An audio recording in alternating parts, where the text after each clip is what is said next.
Welcome to Ancient Roman Trading Secrets with General Romulus. That's me, Romulus.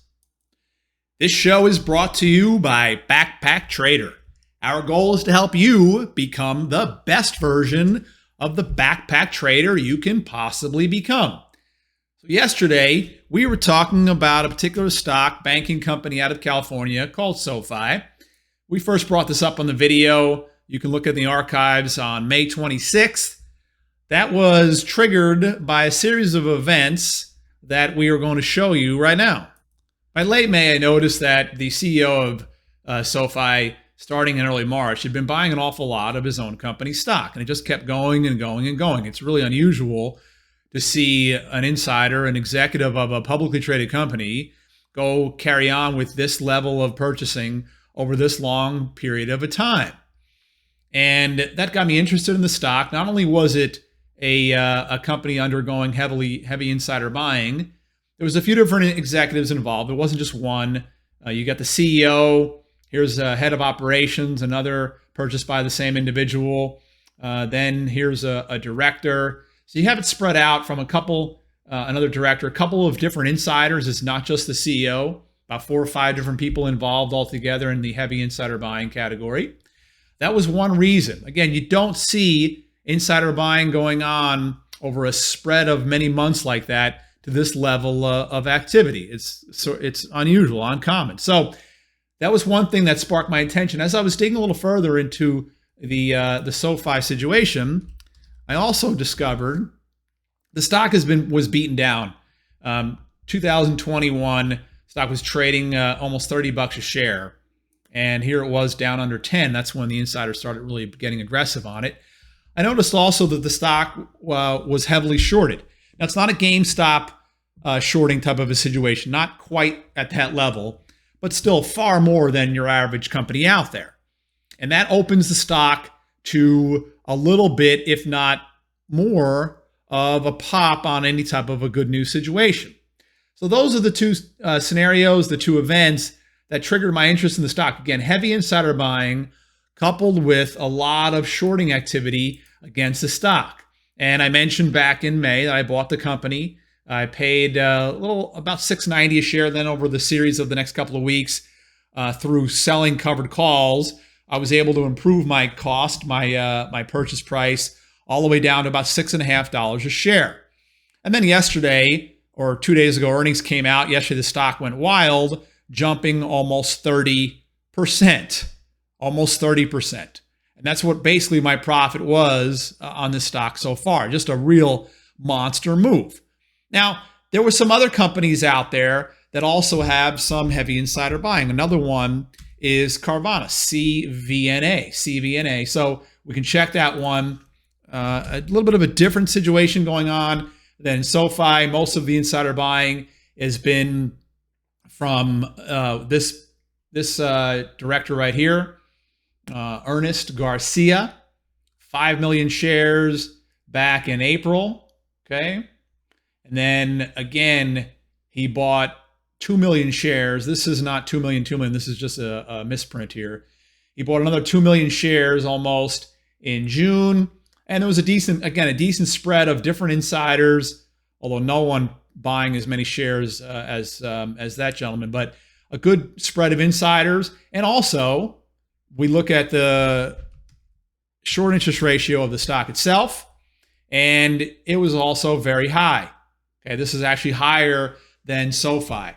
So the short interest ratio on Carvana, higher than SoFi. So again, two events that trigger my attention.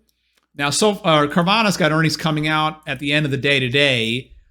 The difference, though, is, and this is one of the reasons why it's not worth chasing the stock right now, Carvana's already up a whole bunch in the last several days. Okay? It doesn't mean it can't pop tomorrow. I mean, after the earnings come out, it can. There's a heavy short position against it, and it could happen. The stock is also heavily beaten down, and many similar characteristics of what's been happening out there with some of these similar stocks. But it could also get its knees chopped out from under it for a few days. That might trigger a possibility of more insider buying from some of the executives of the corporation, but it's a higher risk. See, going into the earnings over at SoFi, first, I've been in the stock for a while, But you could see it just was down and kind of forming a little bit of a base in here. It wasn't just up, up, and up. Now, another stock I mentioned yesterday, Rocket Mortgage, this is also like Carvana, okay? Stock is up. Yes, it's heavily beaten down from all-time highs. There's a lot of insider buying going on at Rocket. Take a look at that with me as well. So RKT, a lot of insider. Now, this is concentrated primarily with the CEO, Jay Farmer, and a director, Matthew Rizek, it looks like. Jay Farmer, the CEO, from March, doubled his position from 1.7 million, actually more than doubled it to 3.6 million, paying anywhere from $11 to about $9, give or take. So an average cost of, let's say, $10. And it's right here at about a little over $10 a share. But again, similar to what was going on recently with Carvana, the stock is up a lot. Okay. And the earnings also coincidentally are coming out later today on Rocket. Stock could move up. Again, heavily shorted. Let's check that. I'll show you that situation. We've checked the other two. So Rocket, this is a little bit of a bigger company than the other two operators in terms of market valuation, but also heavily shorted, okay? It's in the Carvana range, a little more than SoFi, but in the Carvana range. All right, so that could lead to a short-term pop in the stock without any question. But the risk is higher buying it right before earnings because it's already up a lot. So my answer to this, on SoFi, all I did was after the earnings came out and the stock popped right near the highs, I just sold off some more covered calls and they expire tomorrow. Okay, that's what I did with that one. Carvana and Rocket, I'm not doing anything with right now. I'm going to let it sit. Let's see how the earnings respond, or the stock responds to earnings later tonight and tomorrow, and perhaps an opportunity will present itself. Okay. But again, there's really heavy insider buying going on at these three companies, more so than what has been showing up in just about any other stock. Interesting, we did not see insider buying going on in the big tech stocks, whether it's Microsoft, Tesla, Amazon, Google, Apple. There was no insider buying going on in these major tech stocks, despite the fact that there was a lot of insider selling that took place, not as much as in Apple as what was going on in Amazon, Google, and some of the others. But there was heavy insider selling going on in October and November in a lot of these tech companies. Then they got hit. They fell 20, 25, 30%, depending on the stock. But there's no insider buying. Okay, there's no insider buying going on in these companies. And they're not heavily shorted. I mean, they're too big to attract heavy short positions. Tesla used to be heavily shorted, but not for quite a while. So there's a couple of reasons to think, hey, maybe they're just not as attractive plays. I like very, very low risk, very high probability outcome possibilities. This simply doesn't fit the bill. Yes, these stocks have rallied. Combine that with the analytical opinion that I carry, that at some point in the next 2 months or so, these lows on the S&P 500 will be revisited. And that means either side. It could be a little above, could be a little below that number. But at some point between here and the end of September, I think that these lows will be revisited to some degree. And of course, the large tech stocks will kind of move a little more in sympathy with that. And no doubt, other companies, SoFi and Rocket and Carvana, if the S&P 500 falls back 38, 37, 3,600 area, these stocks most likely will be lower as well. Anyway, just a couple of little issues out there to bring to your attention. I find this incredibly interesting. These guys are buying a lot of stock. Okay, these insiders are buying a lot of this company's stock. It's some of the heaviest insider buying that's going on anywhere in the entire American stock market universe.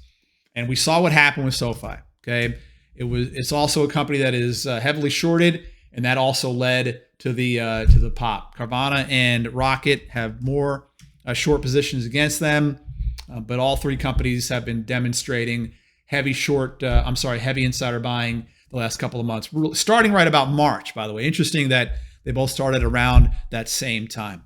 Okay, hey, this is your old buddy Romulus. Appreciate the time. It is great to be with you today. One more ancient Roman trading secret that I'd like to share with you before we get into that. My partner Troy and I over at Backpack Trader, we are hosting a free event this Saturday, August 6th, 2 p.m. Just click that link right there, sign up and join us. It's a casual affair. is not going to be an all-day event, just to 30 minutes, give or take. And we are going to show you the importance of a plan, getting organized, and how a trading plan can dramatically improve your trading and investing results. So join us, will you, this Saturday, 2 p.m.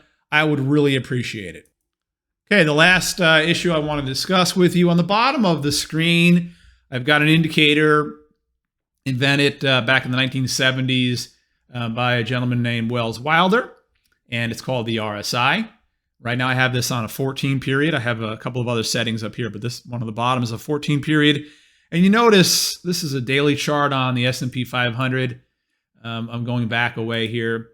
You notice how the indicator just kind of moves slowly through time up into the upper band and then down to the lower band, and then up to the upper band and then slowly to the lower band, and so on and so forth, okay? This is usually a multi-month process, 2, 3, maybe 4 months. Well, you notice that it's up here in the upper area. That's kind of overbought.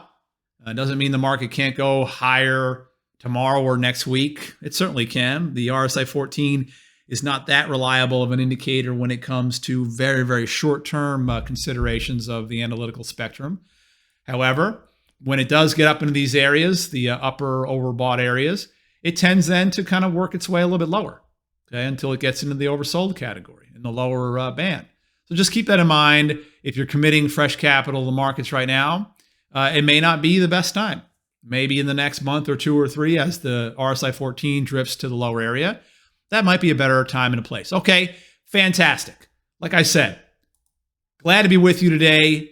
This is General Romulus, Ancient Roman Trading Secrets. Join us, will you? Click the link right there. I'll see you on Saturday. That is all for now.